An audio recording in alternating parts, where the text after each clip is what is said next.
Hello दोस्तों। यदि दिन भर आपका एक बिजी शेड्यूल है और प्रॉपर आयरन सप्लीमेंट्स आप लेना नहीं चाहते, प्लस यदि आप वेजिटेरियन हो तो आयरन के सोर्सेज ढूंढना थोड़ा मुश्किल हो जाता है। तो ऐसे लोग के लिए क्या ब्रेकफास्ट और स्नैक के ऑप्शंस हो सकते हैं, खाने पीने के क्या ऐसे ऑप्शंस हो सकते हैं जिसको वो अपने बिजी शेड्यूल में इनकॉर्पोरेट करके अपनी बॉडी की आयरन की कमी को दूर कर सके। आज बात करेंगे क्या ऐसे हेल्दी ऑप्शंस हो सकते हैं खाने पीने के वेजिटेरियन लोगों के लिए, जिससे वो अपने शेड्यूल में आयरन को प्रॉपरली सम्मिलित कर सके और आयरन की कमी को दूर कर सके। आज डिस्कस करेंगे। टॉपिक पर जाने से पहले जो लोग हमारे चैनल पर नए हैं, रिक्वेस्ट करूंगा कि चैनल को सब्सक्राइब करें। हमारे चैनल का पर्पज़ है हेल्थ एजुकेशन के द्वारा आपको हेल्दी बनाना, और इस मिशन में आप हमारे सहभागी बन सकते हैं चैनल को सब्सक्राइब करके। टॉपिक के दौरान कुछ इंटरेस्टिंग साइंटिफिक फैक्ट्स, कुछ प्रैक्टिकल यूटिलिटी की बातें, कुछ साइंटिफिक स्टडीज़ के बारे में आपको बताऊंगा जो आपको ज्ञान भी देंगे और हैरान भी करेंगे।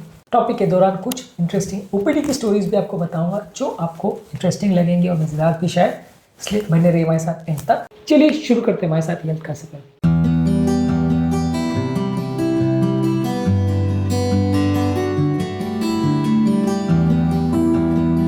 आयरन के वेजिटेरियन लोगों के लिए क्या इंपॉर्टेंट स्रोत हो सकते हैं, क्या आपके फेवरेट्स हैं, कमेंट सेक्शन में लिखकर हमें बताएं। यदि आप ब्रेकफास्ट के ऑप्शन देख रहे हैं तो आजकल काफ़ी फूड ऑप्शंस ऐसे अवेलेबल है जो फोर्टिफाइड होते हैं, जिसमें आयरन ऊपर से डला हुआ होता है, जैसे कोई ऑरेंज जूस है या कई सीरियल्स वगैरह में भी ऊपर से आयरन होता है। ये सारी चीज़ों में कंपैरेटिवली आयरन का कंटेंट अच्छा होता है, और यदि आप इनको किसी विटामिन सी वाले स्रोत के साथ लेते हैं तो आयरन के एब्जॉर्प्शन को इंप्रूव करता है। यदि किसी भी आयरन के खाद्य पदार्थ को आप ऐसे फूड प्रोडक्ट के साथ लेते हैं जिसमें विटामिन सी है तो उसके एब्जॉर्प्शन को 6 to 7 टाइम्स इंप्रूव होते देखा गया है। खासकर वेजिटेरियन सोर्सेज ऑफ आयरन में ये चीज़ ज़्यादा एप्लीकेबल है, यानी कि non heme sources of iron जो वेजिटेरियन फूड्स में सबसे ज़्यादा होते हैं उसमें ये ज़्यादा एप्लीकेबल है। ऐसा 2019 में एक स्टडी में देखा गया था। तो ऐसे फूड प्रोडक्ट्स को आपको सिलेक्ट करना चाहिए जिसमें या तो आयरन बहुत ज़्यादा हो, या आयरन अगर ऊपर से डाला भी गया हो तो भी उसमें साथ में विटामिन सी भी हो। तो ये दोनों का कॉम्बिनेशन काफ़ी अच्छा रहेगा।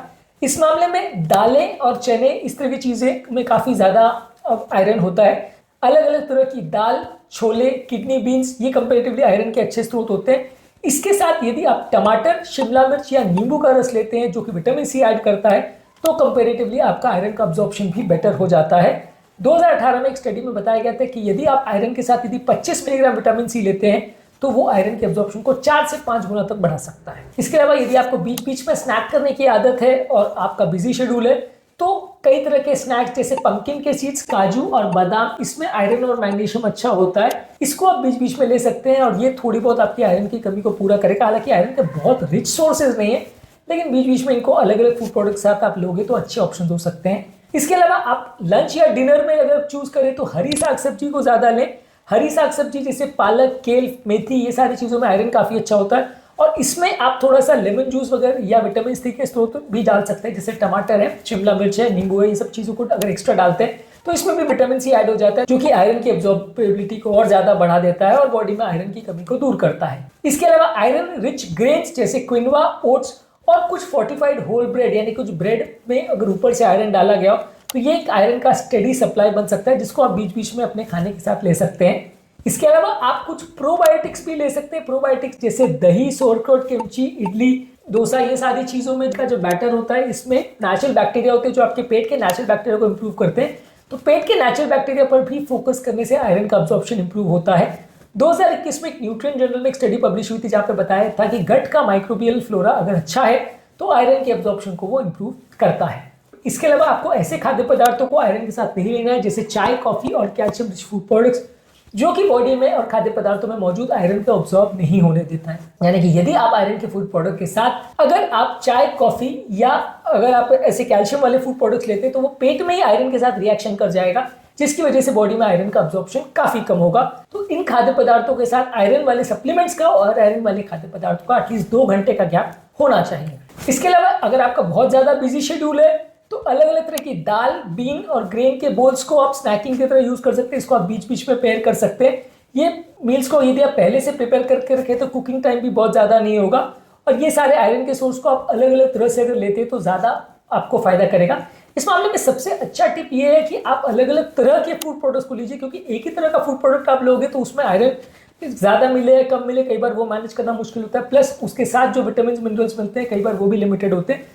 अलग अलग तरह के आयरन के फूड सोर्सेज आप अगर लेते हो तो आपको सप्लीमेंट्स की जरूरत कंपैरेटिवली कम पड़ेगी। इसके अलावा खाना बनाने की टेक्निक को भी आप थोड़ा सा चेंज कर सकते हैं। खाना यदि आयरन के बर्तन में बनाते हैं तो उसमें आयरन का कंटेंट 15 से 20% तक बढ़ सकता है। इसके अलावा यदि आप अगर दालों को, चनों को, छोलों को अगर आप उनको स्प्राउट करके बनाते हैं, यानी उनको भिगो करके अंकुरित करके फिर अगर बनाते हैं, तो उसमें मौजूद एंटी न्यूट्रिएंट जैसे फाइटेट का कंटेंट कम हो जाता है, जो कि आयरन के एब्जॉर्प्शन को कम करता है। तो इससे भी आयरन एब्जॉर्प्शन में आपको कुछ फायदा मिलेगा।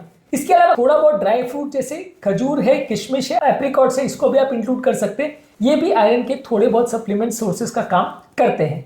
यदि इसके बाद भी आपको आयरन की अगर कमी है तो फिर आपको डाइटरी सप्लीमेंट्स वगैरह की जरूरत पड़ सकती है, क्योंकि ये सारे नेचुरल सोर्सेज ऑफ आयरन जो है वो कंपैरेटिवली बहुत अच्छे सोर्सेज नहीं होते, बहुत रिच नहीं होते। और अगर किसी को बहुत ज्यादा अगर न्यूट्रिशनल डिफिशियंसी होगी तो फिर आपको उसमें आयरन सप्लीमेंट्स की आवश्यकता पड़ेगी, चाहे टैबलेट्स के फॉर्म में हो या इंजेक्शन के फॉर्म में आपको सप्लीमेंट्स लेना पड़ेगा अगर बहुत ज्यादा आयरन की कमी है। थोड़े बहुत आयरन की कमी में आप ये सारी चीजों को अगर रेगुलरली अपने खाने में इनकॉर्पोरेट करते हैं तो आयरन की कमी होने के चांसेस काफी कम हो जाते हैं। इस मामले में हमारा फाइनल वर्डिक्ट ये है कि खाद्य पदार्थों को आयरन के बर्तनों में बनाएं, हरी साग सब्जी और अंकुरित चीजें और दाल, ये सारी चीजें बार बार खाएं, चीजों को प्रॉपर्ली स्प्राउट करके खाएं तो फाइटेट्स कम हो जाएंगे।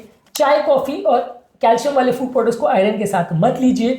इसके अलावा विटामिन सी वाले खाद्य पदार्थ जैसे कि अलग अलग तरह के सिट्रस फूड से, नींबू है, शिमला मिर्च है, टमाटर है, इसको ज्यादा मात्रा में ले तो आयरन की कमी कंपैरेटिवली कम होगी।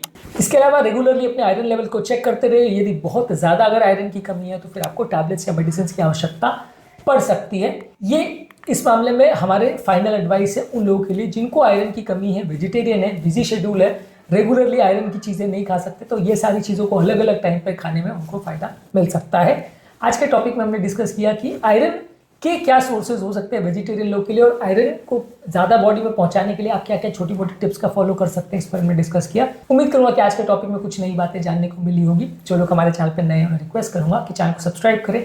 हमारे चैनल का पर्पज है हेल्थ एजुकेशन के द्वारा आपको हेल्दी बनाना, और इस मिशन में आप हमारे सहभागी बन सकते हैं। चैनल को सब्सक्राइब करके आपके कमेंट्स हमें जानने में मदद करते हैं कि आपको हमारा कंटेंट कैसा लग रहा है, प्लस हमारे मोटिवेशन और इंस्पिरेशन का भी काम करते हैं। वीडियोस को देखते रहिए, शेयर करते रहिए और हेल्थ के सफर में आगे बढ़ते रहिए।